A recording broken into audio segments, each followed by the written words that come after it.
Hi friends, welcome back to my channel. ఈరోజు అయితే నా స్టైల్లో ఫిష్ కర్రీ ఎలా ప్రిపేర్ చేసుకోవాలో మీకైతే ఈ వీడియోలో చూపిస్తాను. ఒక గిన్నె తీసుకున్న తర్వాత అందులో కొంచెం ఆయిల్ అయితే పోసుకున్నాను. మెంతులు, లవంగం, చెక్క వేసుకున్న తర్వాత ఒక 1-2 మినిట్స్లోనే మనము కట్ చేసుకున్న ఆనియన్స్, టమాటోని అయితే వేసుకొని అవి ఒక 3 మినిట్స్లో మెత్తగా ఉడికేంత వరకు వాటిని ఉడికించుకున్న తర్వాత అందులో పసుపు, ఉప్పు, కారం, అల్లం వెల్లుల్లి పేస్ట్ అయితే వేసుకొని ఒక 5 మినిట్స్ అయితే వాటిని మెత్తగా ఉడకనివ్వాలి. ఇందులో మనము ముందుగా వాష్ చేసుకొని ఉంచుకున్న ఫిష్ని అయితే వేసుకోవాలి. ఫిష్ని వేసుకున్న తర్వాత మూత అయితే అప్పుడే తీయకుండా ఒక 5 మినిట్స్ అయితే అలానే ఉంచాలి. అవి ఆవిరితోని మనకు ముక్కలు అయితే కొంచెం మెత్తబడిపోతాయి.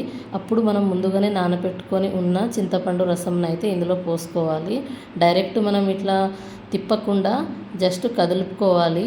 అయితే ముక్కలు కూడా చితకకుండా అయితే ముక్కలు అయితే బాగుంటుంది. ఇంకా కొంచెం కారం తక్కువైనా కూడా నేను పైనుంచి అయితే కొంచెం కారం వేసుకున్నాను. ఇంకా మనకు ఒకవేళ చింతపండు రసం ఎక్కువైనప్పుడు, కర్రీ కొంచెం చిక్కగా లేనప్పుడు జొన్నపిండి అయితే వేసుకున్నాను. ఇక్కడ నేను జొన్నపిండి వేసుకుంటే కర్రీ అయితే కొంచెం చిక్కబడుతుంది. ఇందులో మెయిన్ సీక్రెట్ ఏంటంటే ఫిష్ మసాలా. ఎవరికైనా కావాలనుకుంటే కింద కామెంట్ చేయండి. ఇంకా మా డిన్నర్ని అయితే జొన్న రొట్టెలతో అయితే కంప్లీట్ చేసాము. Bye guys.